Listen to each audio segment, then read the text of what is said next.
Hi guys, welcome back. Well, today we are talking about the Smashbox Contour Palette. I've had mine for a little while now. The reason why I purchased this is because the Anastasia Contour Palette was always sold out. Matter of fact, I think right now it's sold out. I just looked again. This seemed very similar to me as far as the contour shade and the bronzer shade, and then it has that yellow powder in it. It also comes with a brush.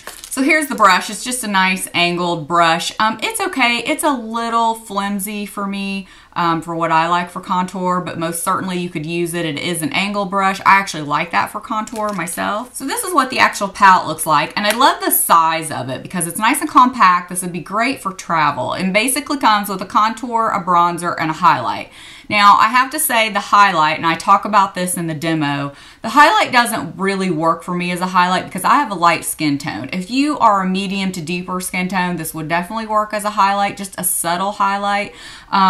Again, I talk about in the video more almost like how a banana powder works. So you do get a mirror, and it has this little guideline over here. So if you need help contouring or highlighting where to do this on yourself, it gives you a little guideline, tells you what shade to put where. So I thought that was pretty cool. And here are the actual shades. So you can see you have the highlight, this is the bronzer, and then this is the contour. I really like this contour. When I first opened up the package, I immediately thought, oh, that's probably going to be way too dark for me, the bronzer and the contour. But once I started using it, it works perfectly. I think this would work with a lot of different skin tones because you can actually deepen up these shades. So here they are swatched. I'm not sure, this is the highlight, which you're probably not even going to be able to see. The bronzer and then the contour. And I did put a couple swipes of the contour, so it may look a little deeper, but you can definitely see the different tone in these.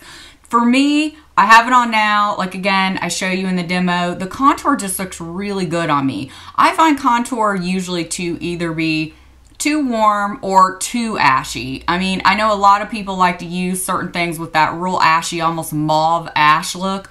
That looks fake on me as well. To me, I think you have to be like just the right skin tone to pull that off. This to me is a good balance. It's almost like a cool and a warm combined. So let's go ahead and cut to the demo. I show you where I place it, kind of my tips on contouring and why I contour where, and then we'll chat back at the end. So I'm going to just take the contour shade here on the end, and I'm going to use an angled brush. And I found I don't need much of this. I do usually have to tap it off too. And then I just, you know, start contouring as normal. Go back in if I need some.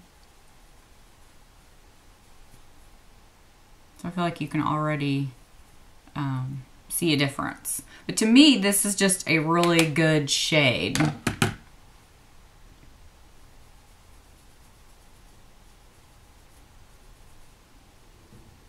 Now, because my cheekbones really stick out right here, I kind of contour, I like shade a little bit up into my temple. A lot of people contour and shade right on their temple. Well, as I've gotten older, and this happens to a lot of people, this is one of those areas that starts to kind of depress a little bit and sink in. So if you're already thin right there, you definitely don't want to be contouring a lot because that's just going to make it look worse. But so I don't have a huge difference right here. It kind of just blends the whole thing. You'll see what I mean.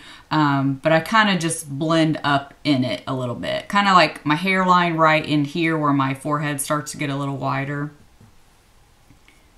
Now this is the area I've noticed I really have to blend because right where I first put the brush down will sometimes be a little dark. So don't let that, you know, scare you off if that happens because it is very pigmented. But just, you know, you can blend it out. I've found it's very, you know, easily blendable.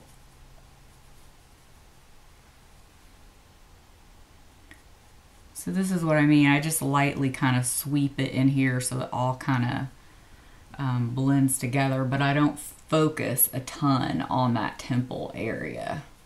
And then I'll just take another little bit like right under my chin and just blend that down. Because this right here is always kind of the lightest part of my chin anyway, where I tend to put bronzer.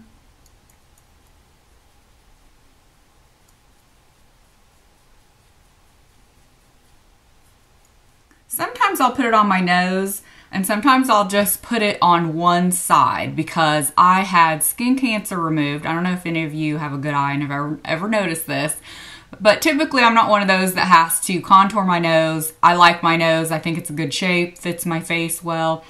But ever since I had skin cancer removed right here, there's quite a bit of skin taken out, a lot of stitches for that small area. It slightly changed the shape of my nose a little bit. So this side is not as big now as this side, if you've ever noticed. Now I'm pointing it out to you. But anyway, so sometimes what I will do, and this is the way you got to think about contour, evening out your face, contouring the areas you know that you want a little more chiseled look. Don't just think of it as, oh, I need to go these certain places. Really look at your face and how it works for you. So sometimes what I'll do, and I don't do this all the time, just if I feel like it, I will only contour this side so that it looks a little more narrow like this side. So anyway, just a little tip, something I do sometimes.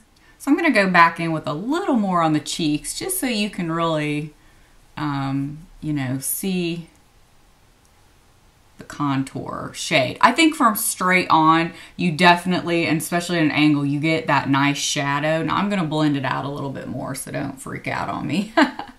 Okay, and then just something I've done for as long as I can remember, I take a kabuki brush. This happens to be my e.l.f.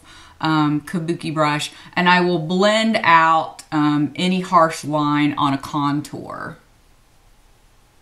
I would rather have that like diffused look to it, and then I can always go back in and clean anything up. So just taking some harsh lines. And then what I'll do next is highlight a little bit. I've been using one of two brushes. I'll either use my MAC 109, it's a little bit larger, or the Makeup Geek rounded blush brush. I really prefer the Makeup Geek for any kind of highlight. It's also good at contouring as well. So I'll just take the highlight shade. And on me, this doesn't show up a ton. I think because it's a yellow base powder, this will probably show up better on darker skin tones. But what I like it for, not necessarily highlighting as much, but I like it for cleanup. So just to give, I'll just tap it in there, just to give that sharper edge maybe here, or if you've come in a little too far for cleanup. So I'll just do that. Take it kind of around the cheekbone a little and right under that contour. I mean, you can, you know, put it down the nose, put it the highlight, all the regular places. I always do right above my brow. But like I said, this doesn't show up on me a lot. I did, for the first time today, use this with a smaller brush to powder under my eyes. I think I like it okay. It's probably not brightening enough for me because, like I said, I have a lighter skin tone. This would be great if you are medium to dark skin tone. So there's what it looks like on my finger, if you can tell. So it does show up a little bit. It has an ever so slight sheen to it. This is not going to be one of those like bam highlighters. Like I said, I like this. Think of this more as almost like a banana powder type thing. And I like it for cleanup. I have to go in with another highlight if I actually want to reflect off my cheekbones or anything. And then for the middle color, which is actually the bronzer, you can tell. So you can see this is a little bit cooler of a shade than the bronzer. So I just go in with a big fluffy brush. I don't love this brush, but it currently is what I've been using for a while for bronzer. This is a Sony Kashuk number 100. And then that's when I'll just, you know, go around my neck, you know, the back of my ears, anything I need to like color match maybe with foundation a little bit, just warm things up. That's what I use bronzer for mainly, is just to kind of, I'm so pale here that a lot of times I need to kind of blend everything together. Or in the summertime, you know, I'll use it just to warm up my face all over. I tend to contour more in fall and winter. I like that look better. I usually don't contour much in the summer. I have not added any blush yet, so I'm gonna go ahead and do that. This is the Lorac Velvet Rope.